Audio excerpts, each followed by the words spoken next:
किसी सुख दुख आदि के निमित्त से मन आत्मा का ग्रहण होता है, वैसे ही यहाँ पर भी प्रत्यक्षादि भी प्रत्यक्षादि नाम ग्रहणम, प्रत्यक्षादियों के द्वारा प्रत्यक्षादि का ग्रहण हो जाता है। क्यों? इत्यत्रापि अर्थ भेदो न गृह्यते, क्योंकि यहाँ भी कोई अर्थ का भेद तो पड़ता नहीं है। वही जो दीपक का प्रकाश है तो वो एक ही तो अर्थ है, तो वो खुद को भी दिखा रहा है और वस्तुओं को भी दिखा रहा है, तो वही निमित्त बन जाएगा। तो अभेद होने से कोई दोष नहीं आएगा। प्रत्यक्ष ही प्रत्यक्ष का, जैसे ये आपको लाइट का प्रकाश प्रत्यक्ष दिख रहा है कि नहीं? तो ये क्या है? लाइट का ज्ञान मेरे लिए क्या है? प्रत्यक्ष प्रमाण। ठीक है, और इसी प्रत्यक्ष से आपको वस्तुएं भी दिख रही हैं कि नहीं? तो उसी से उसी का ज्ञान हो गया ना। यही निमित्त है, प्रत्यक्ष का प्रत्यक्ष ही निमित्त है। हाँ, क्योंकि उन्होंने कहा था कि प्रत्यक्ष को जानने के लिए और कोई प्रमाण लाने पड़ेंगे क्या? तो बोले कोई जरूरत नहीं है। जैसे दीपक के प्रकाश को आवश्यकता नहीं है, ऐसे ही प्रत्यक्ष को भी प्रत्यक्ष को जानने के लिए और प्रमाण की जरूरत नहीं है।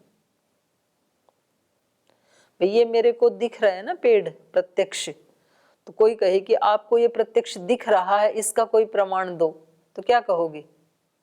ये मेरे को दिख रहा है, ये ही अपने आप में प्रमाण है। तो प्रत्यक्ष ही प्रत्यक्ष का प्रमाण है, उसके लिए अन्य प्रमाण की आवश्यकता नहीं है। प्रत्यक्षादीनां च अविषयस्य अनुपपत्तेः, और एक हेतु दे रहे हैं सिद्धांती, कह रहे हैं इनसे अतिरिक्त तो हम प्रत्यक्षादि से अतिरिक्त प्रमाण तो हम जब माने कि भाई इन प्रमाणों से ये विषय छूट गया।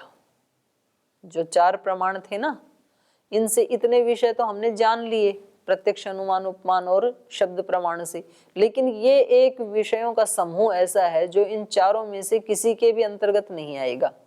तो इसको जानने के लिए कोई और प्रमाण की कल्पना करनी चाहिए। यदि ऐसा हो तब तो हम कल्पना करें, लेकिन कोई भी विषय इन 4 प्रमाणों के बाहर तो जाता ही नहीं है।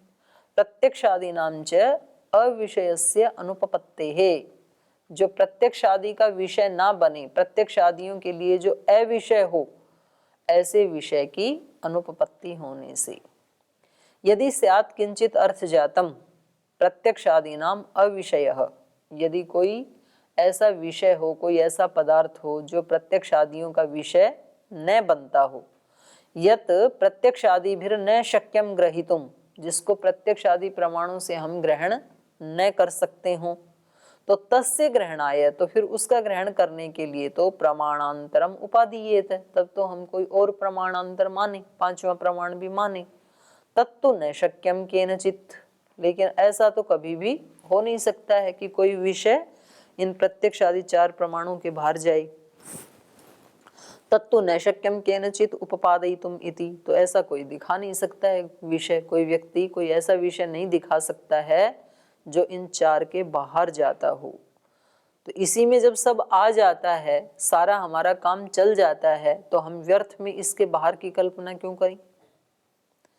प्रत्यक्षादीनाम यथा दर्शनम एव इदम सच्चा सच्च सर्वम विषय इति, इसको यथा कर लेना, तथा की जगह है ना।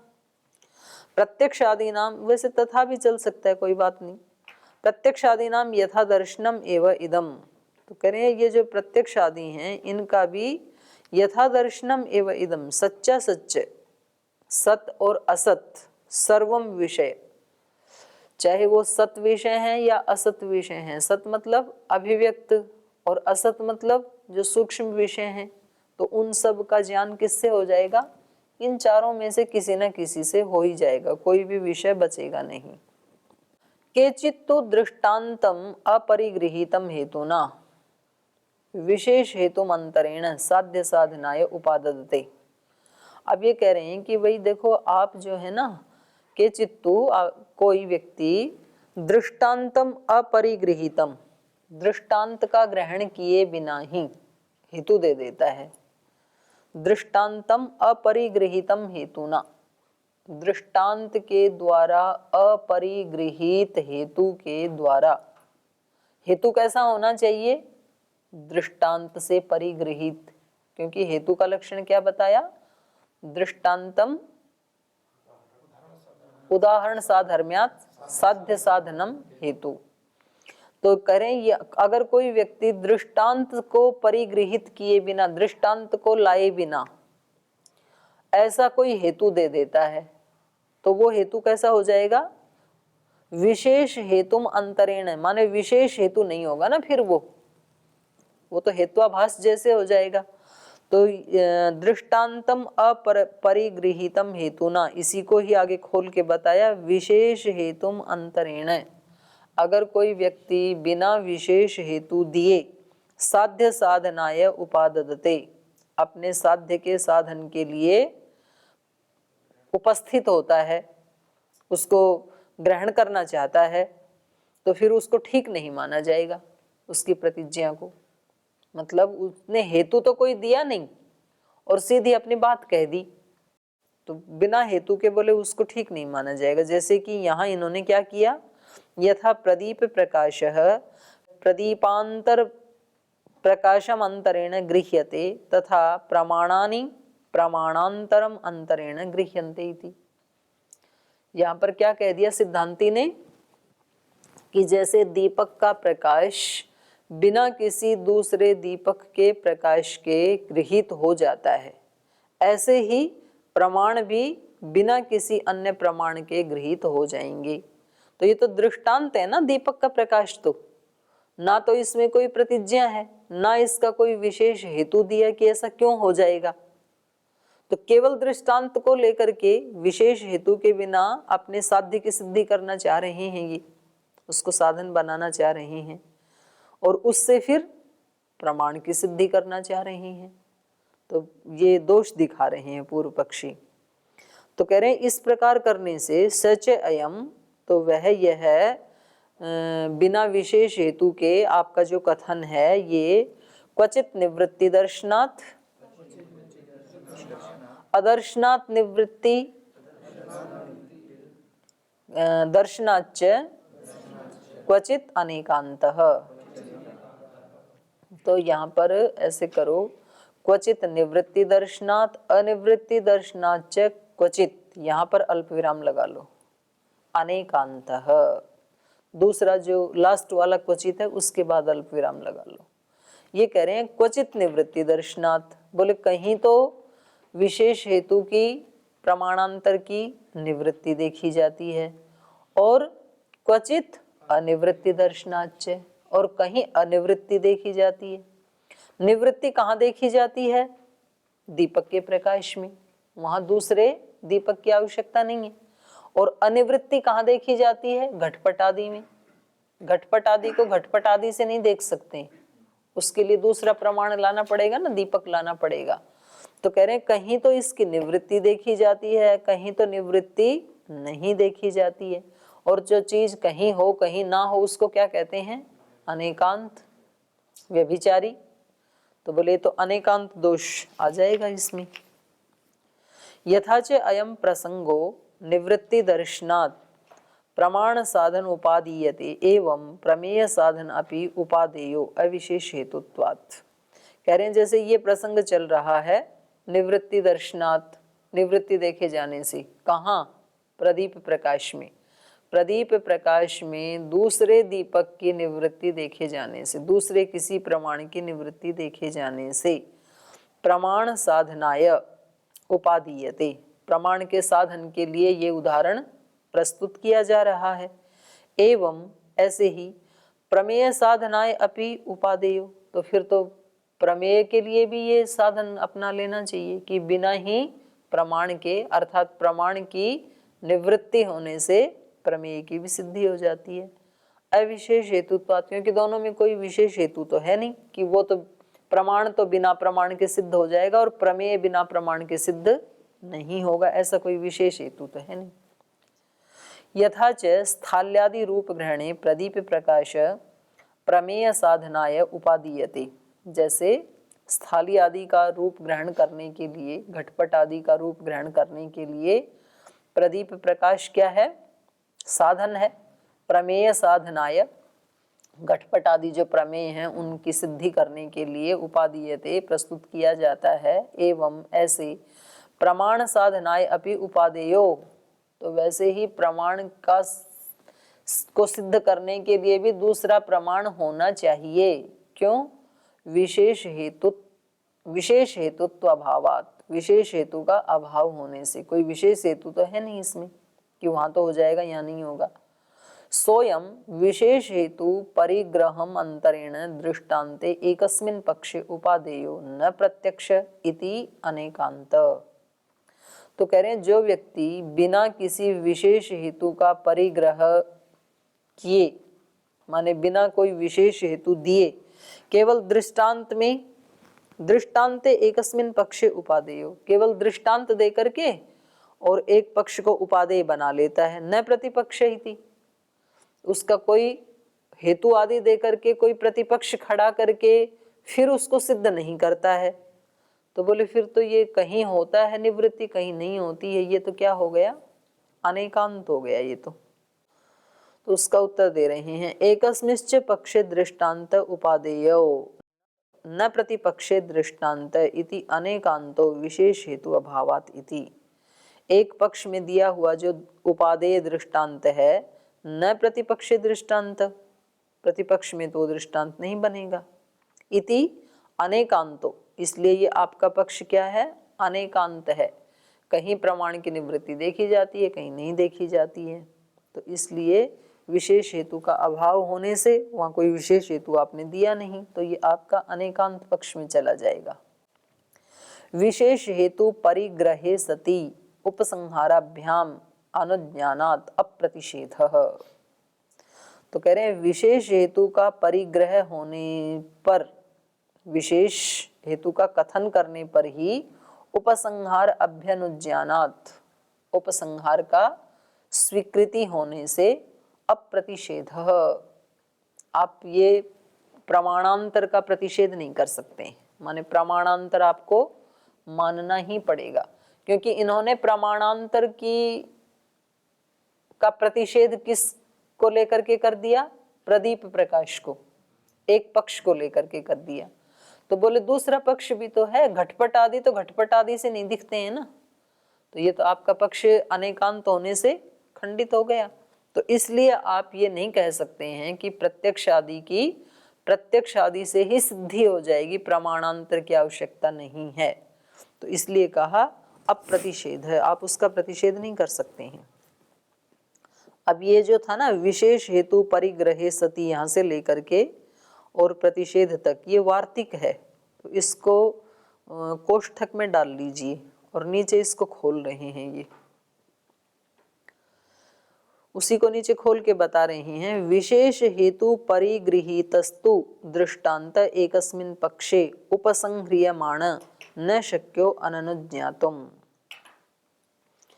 ये कह रहे हैं विशेष हेतु का परिग्रहण किए बिना, ये जो दृष्टांत है, एकस्मिन् पक्षे उपसंह्रियमाण, एक पक्ष में भी जिसका उपसंहार कर दिया है, वो अननुज्ञातुम न शक्य, वो अस्वीकार करने योग्य नहीं होता है। भाई एक पक्ष हम लेके चले और उसका हमने कोई विशेष हेतु दिया, विशेष हेतु परिगृहीतस्तु, कोई विशेष हेतु हमने परिग्रहण कर लिया और हमने अपना पक्ष को सिद्ध कर दिया, तो अब आप उसको अस्वीकार नहीं कर सकते हैं।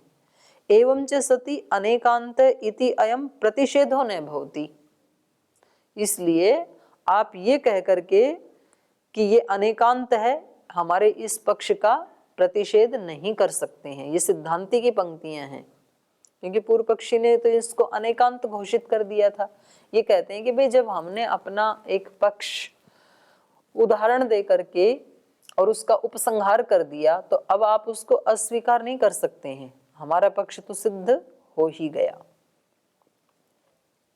प्रत्यक्षादि नाम प्रत्यक्षादि भी उपलब्धौ अनवस्था इति चेत, और कह रहे हैं कि प्रत्यक्षादि जो प्रमाण हैं उनकी प्रत्यक्षादि भी उपलब्धौ, प्रत्यक्षादियों के द्वारा ही उपलब्धि होती है। इसमें अनवस्था इति चेत, अनवस्था दोष आएगा तो करें ना, वो भी नहीं आएगा। पहले बात चली थी ना ये कि एक प्रत्यक्ष को जानने के लिए दूसरा प्रत्यक्ष, उसको जानने के लिए और एक प्रत्यक्ष, तो प्रत्यक्ष को प्रत्यक्ष से ही जानेंगे तो एक अनवस्था दोष आ जाएगा। बोले वो भी नहीं आएगा। क्यों नहीं आएगा? संवित विषय निमित्तानाम उपलब्ध्या व्यवहारोपपत्तेः। संवित विषय, संवित विषय मतलब जो हमारे ज्ञान के विषय हैं। संवित विषय निमित्तानाम, हमारे ज्ञान के विषय क्या हैं? किन का ज्ञान होता है हमें?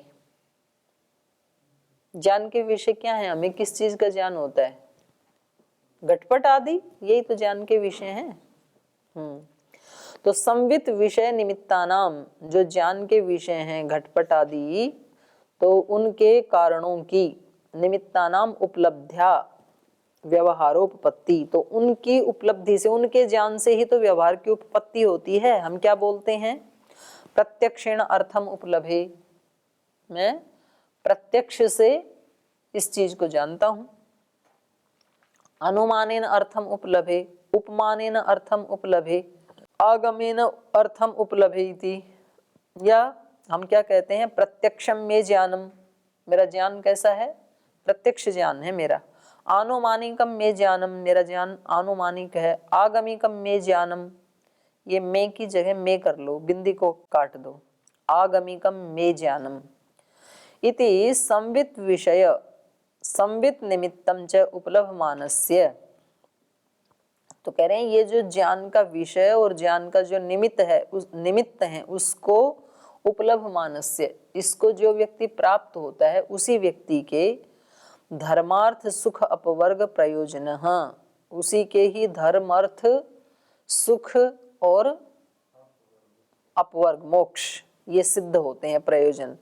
और तत्प्रत्यनीक परिवर्जन प्रयोजनश्च, और उसके जो विपरीत हैं, अर्थात धर्म का विपरीत अधर्म, अर्थ का अनर्थ, सुख का दुख, अपवर्ग का बंधन, माने इसके जो विपरीत चीजें हैं उसको हटाने वाला जो प्रयोजन है, व्यवहारा उपपद्यते। माने ये सारे ज्ञान हमें होते हैं। जैसे मेरे को ये ज्ञान है कि मुझे हिंसा नहीं करनी चाहिए, मुझे झूठ नहीं बोलनी चाहिए, तो ये सारा ज्ञान मेरा कैसा है? शब्द प्रमाण से जाना हुआ ज्ञान है ना। तो हम इसको, या फिर हम कहेंगे कि ये मेरा प्रत्यक्ष ज्ञान है, क्योंकि कभी मैंने हिंसा की और उससे मेरे को दुख हुआ। तो इस ज्ञान के कारण ही तो व्यक्ति व्यवहार में धर्मार्थ काम मोक्ष की प्राप्ति करता है और उसके विपरीत से बच पाता है। अगर इस ज्ञान को स्वीकार नहीं करेंगे कि ये ज्ञान होता ही नहीं है, तो तब तो ये व्यवहार ही नहीं चल पाएंगे ना। उसी को कह रहे हैं। ये कह रहे हैं संवित विषयम संवित निमित्तम च उपलभमानस्य, ज्ञान का विषय और उस विषय के जो निमित्त हैं घटपट आदि, उनको प्राप्त ये प्राणी जो है, इसका ही धर्मार्थ सुख अपवर्ग प्रयोजन, धर्मार्थ सुख और मोक्ष ये प्रयोजन सिद्ध होते हैं। तत्प्रत्यनीक परिवर्जन प्रयोजनश्च, और उसके जो विरोधी हैं उनको हटाने का प्रयोजन भी व्यवहार उपपद्यते, व्यवहार में देखा जाता है। ये सभी सिद्ध होते हैं। सोयम तावत्तैव निवर्तते, तो यहाँ पर दो पाठ मिलते हैं, निवर्तते निर्वर्तते। तो कह रहे हैं सोयम, तो ये जो व्यवहार है ये इतने में ही निवृत्त हो जाएगा। इतने में, कितने में? जो चार प्रमाण है ना, धर्म अर्थ काम मोक्ष का ये जो व्यवहार है हमारा, ये इन चार प्रमाणों में ही निवृत्त हो जाएगा, इन्हीं से ही मिल जाएगा सब कुछ।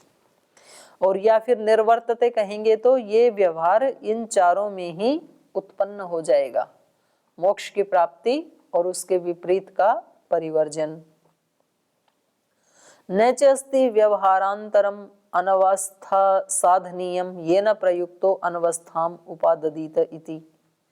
तो कह रहे हैं उससे अतिरिक्त तो कोई अनवस्था को साधने वाला कोई दूसरा प्रमाण है नहीं, कि माने जिससे अनवस्था दोष आए, जिससे प्रयुक्त होकर के आप अनवस्था दोष दिखाएं, तो ऐसा तो कोई इन चार के अलावा और कोई प्रमाण है ही नहीं। तो हमें उसकी आवश्यकता भी नहीं है, क्योंकि हमारा सारा धर्मार्थ काम मोक्ष भी इन चारों से ही सिद्ध हो जाता है। तो ये इति प्रमाण सामान्य परीक्षा प्रकरणम, ये सामान्य रूप से इन्होंने प्रमाण की जो परीक्षा करके ये बताया कि प्रमाणों का अस्तित्व है। इन्होंने खंडन किया था ना प्रमाणों का। अब ये एक एक की परीक्षा करेंगे। ये तो सामान्य प्रमाण की परीक्षा हुई, सामान्य रूप से चारों प्रमाणों की। और अब एक एक करके प्रत्यक्ष की का जो लक्षण दिया है और अनुमान का तो लक्षण नहीं दिया था, विभाग दिया था, ऐसे ही शब्द का, ऐसे ही उपमान के जो लक्षण बताए हैं उनकी एक एक की परीक्षा चलेगी। अब प्रमाणों की परीक्षा चलेगी, क्योंकि प्रमाण ही सबसे पहला तत्व है सूत्र में। तो अब ये कह रहे हैं सामान्येन प्रमाणानि परीक्ष्य विशेषेण परीक्षन्ते। सामान्य रूप से तो प्रमाण की सामूहिक परीक्षा हो गई, अब विशेष रूप से परीक्षा चलेगी एक एक की। तो ये बड़ा चलेगा क्योंकि प्रत्यक्ष प्रमाण काफी बड़ा है। तो यहाँ पर संशय उठाते हुए पूर्व पक्षी कह रहे हैं प्रत्यक्ष लक्षणानुपपत्ति असमग्र वचनात्। प्रत्यक्ष का जो लक्षण आपने बताया है ना प्रथम अध्याय में, उसकी अनुपपत्ति है, वो ठीक नहीं है। क्यों? असमग्र वचनात्, क्योंकि वो समग्र वचन नहीं है, कुछ छूट गया उसमें, उस लक्षण में। लक्षण क्या बनाया था? इंद्रियार्थ सन्निकर्षोत्पन्नम ज्ञानम अव्यपदेशम अव्यभिचारी और व्यवसायात्मकम। तो वो प्रत्यक्ष होता है। इंद्रिय और अर्थ के सन्निकर्ष से उत्पन्न होने वाला ज्ञान प्रत्यक्ष है, और उसके 3 विशेषण बता दिए। तो ये कह रहे हैं कि ये इतना लक्षण समग्र नहीं है, कुछ छूट गया वहां पे, तो वो आपका लक्षण ही ठीक नहीं है। क्या छूट गया था? आत्म मन सन्निकर्षो ही कारणांतरम नोक्तमिति। बोले केवल इंद्रिय और अर्थ का ही सन्निकर्ष थोड़ी होता है प्रत्यक्ष में, आत्मा और मन का भी तो सन्निकर्ष होता है ना। ये बात वहां भी चली थी थोड़ी। आत्म मन सन्निकर्षो ही कारणांतरम, वो भी कारण है, वो भी हेत्वांतर है। न उक्तमिति, वो आपने कहा नहीं वहां लक्षण में, तो असमग्र वचन हो गया ना। क्योंकि न च असंयुक्ते द्रव्ये संयोग जन्यस्य गुणस्य उत्पत्ति रीति। क्योंकि असंयुक्ते द्रव्ये, जो द्रव्य असंयुक्त है, उनसे संयोगजन्यस्य गुणस्य उत्पत्ति नहीं, संयोगजन्य गुण की उत्पत्ति नहीं हो सकती है। जैसे संयोगजन्य गुण, जैसे सारे कक्षा के संयोग से कोई काम हमें करवाना है, सफाई करवानी है मान लो, तो ये सफाई रूपी गुण की उत्पत्ति तब तक नहीं होगी जब तक सारी कक्षा का संयोग ना हो। टीम वर्क टीम से ही होता है, एक व्यक्ति से नहीं होता है ना। तो यही बात यहाँ पर कह रहे हैं, संयोग जन्यस्य गुणस्य उत्पत्ति न च असंयुक्ते द्रव्ये। संयोग जन्य गुण की उत्पत्ति तो संयोग जन्य से संयोग होने पर ही होगी। असंयोगे द्रव्ये, असंयुक्ते द्रव्ये न, जब तक वो संयुक्त ना हो तब तक नहीं होगी। क्या कहना चाह रहे हैं? जो प्रत्यक्ष आपको गुण की उत्पत्ति हो रही है, रूप आदि की या ज्ञान की, प्रत्यक्ष ज्ञान की, जो ज्ञान भी एक गुण है ना, इसकी जो आपको उत्पत्ति हो रही है, तो जिस संयोग से वो उत्पत्ति होनी चाहिए, वो संयोग जब तक नहीं होगा तब तक उस ज्ञान रूपी गुण की उत्पत्ति नहीं होगी। तो इसमें संयोग किस किस का होना चाहिए? पहले आत्मा का मन के साथ होना चाहिए, फिर मन का इंद्रिय के साथ होना चाहिए, फिर इंद्रिय का अर्थ के साथ होना चाहिए। और इनमें से आपने 2 को काट ही दिया, आत्मा और मन को। तो केवल इंद्रिय और अर्थ के सन्निकर्ष से ज्ञान गुण की उत्पत्ति नहीं हो सकती है। ज्ञानोत्पत्ति दर्शनात्, लेकिन ज्ञानोत्पत्ति तो हमें अनुभव में आती है, इसलिए आत्म मन सन्निकर्ष कारणम, इसलिए उसमें आत्मा और मन के सन्निकर्ष को भी कारण मानना चाहिए। आत्मा और मन भी वहां पर जुड़ा हुआ है। मनः सन्निकर्षान् अनपेक्षस्य च इंद्रियार्थ सन्निकर्षस्य ज्ञान कारणत्वे युगपत उत्पद्येरनुबुद्धय इति मनः सन्निकर्षो अपि कारणम। और कह रहे हैं मनः सन्निकर्षान् अनपेक्षस्य, जो कोई मन और आत्मा के सन्निकर्ष की उपेक्षा करे कि इसकी अपेक्षा नहीं है। मनः सन्निकर्षान् अनपेक्षस्य, क्या? वही तो कह रही हूं, मन सन्निकर्ष नहीं, अनपेक्ष से ही तो कहा। तो उसकी जो अपेक्षा नहीं करता है कि मन का और आत्मा का सन्निकर्ष नहीं होता, ऐसा जो कोई मानता है, तो इंद्रिय अर्थ सन्निकर्षस्य ज्ञान कारणत्वे, इंद्रिय और अर्थ के सन्निकर्ष को ही जो ज्ञान का कारण मानता है, तो फिर क्या होने लगेगा? युगपत उत्पद्देरन बुद्धय, ज्ञान एक साथ उत्पन्न होने लगेंगे। क्योंकि अब क्रमशः उत्पन्न क्यों होते हैं? क्योंकि मन एक है और मन का लिंग क्या है? युगपत ज्ञानानुपत्तिर मनसो लिंग, एक साथ ज्ञानों की उत्पत्ति वो नहीं कर सकता है, उसका स्वरूप ही वैसा है, और उसको आपने हटा दिया। तो इंद्रिय और अर्थ का सन्निकर्ष, तो अब जैसे मैं यहाँ ये देख रही हूँ, तो मेरी इंद्रिय और अर्थ का, चक्षु इंद्रिय का सन्निकर्ष भी इसके साथ है और श्रोत्र इंद्रिय का सन्निकर्ष भी है। तो यहाँ जो ध्वनि होगी, जो रूप होगा, जो गंध होगी, वो सब एक साथ ही उपलब्ध होने लगेंगे ना मेरे को, क्योंकि सारी इंद्रियों का अपने अपने विषयों के साथ एक साथ ही सन्निकर्ष हो ही रहा है। अभी क्यों नहीं होता है? क्योंकि अभी तो मन के कारण नहीं होता है। जब मन चक्षु के साथ जुड़ेगा तो रूप दिखेगा, श्रोत्र के साथ जुड़ेगा तो शब्द सुनेगा। तो यदि आप आत्मा और मन के सन्निकर्ष की उपेक्षा करेंगे, अनपेक्ष हो जाएंगे उसकी तरफ से, तो फिर क्या दोष आएगा? एक साथ सारे ज्ञान उत्पन्न होने लगेंगे। इति मन सन्निकर्षोपि कारणम, इसलिए भाई प्रत्यक्ष के लक्षण में मन के सन्निकर्ष को भी कारण के रूप में डालना चाहिए, आपको लिखना चाहिए वहां पर।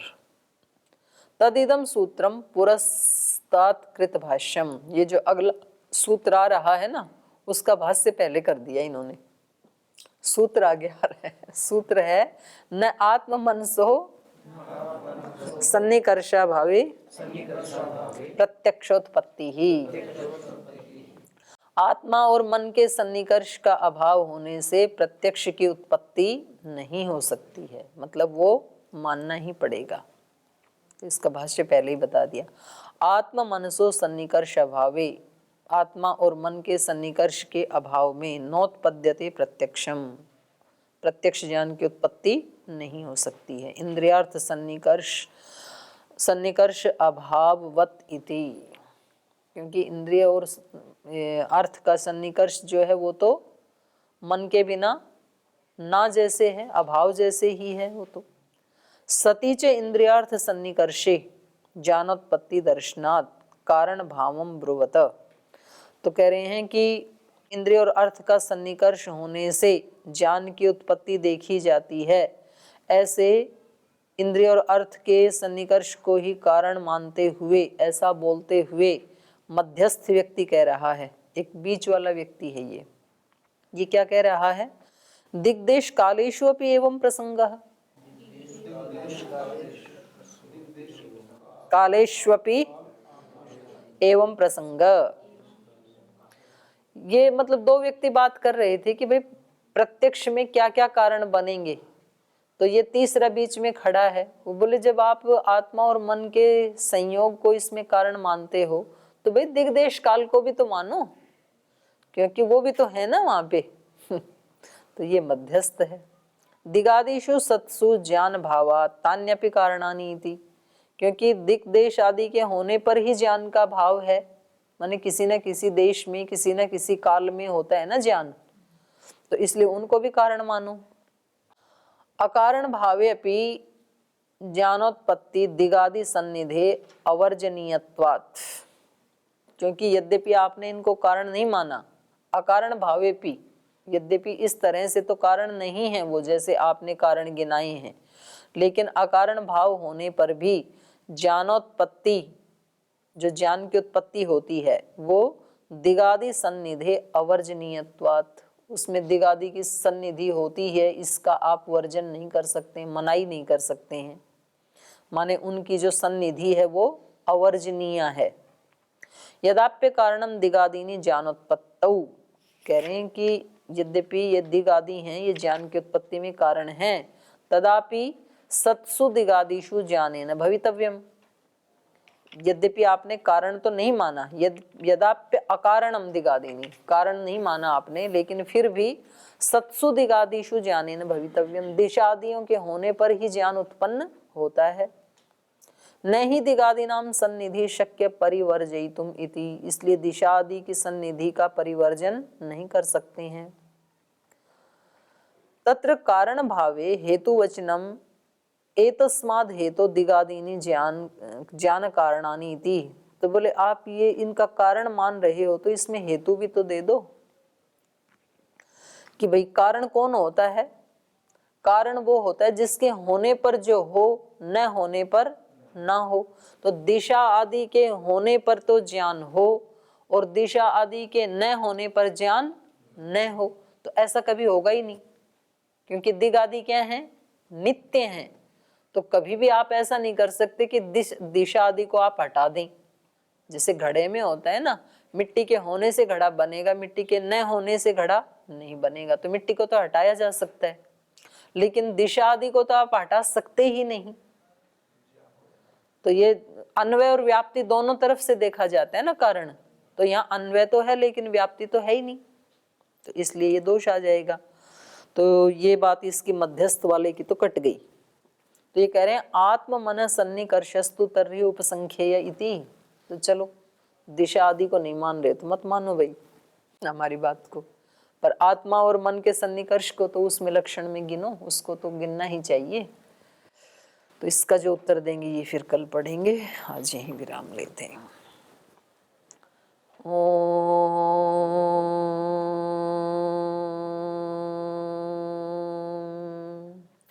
शांति शांति शांति।